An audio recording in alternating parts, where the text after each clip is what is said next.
స్వతంత్రం రాకముందు వందే మాతర గీతానికి సంబంధించి మా కాంగ్రెస్ చేసిన తీర్మానాన్ని ఇప్పుడు అమలు చేస్తాం. ఎన్నాళ్ళు వందే మాతరాన్ని అసలు ఎక్కడా ఆలపించకుండా చేశాం.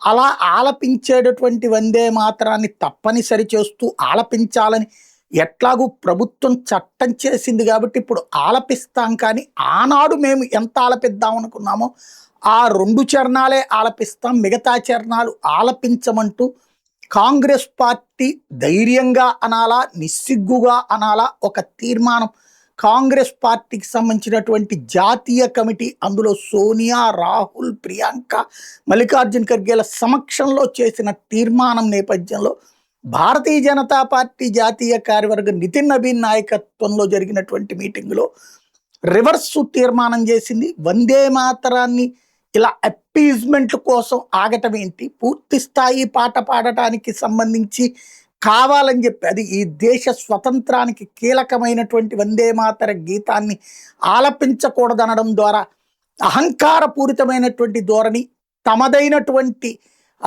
దేశం పట్ల భక్తి లేని ధోరణిని, హిందూ దేవీ దేవతల పట్ల అవమానించే ధోరణిని కాంగ్రెస్ పార్టీ ప్రదర్శించిందంటూ తీర్మానం చేసుకొచ్చింది.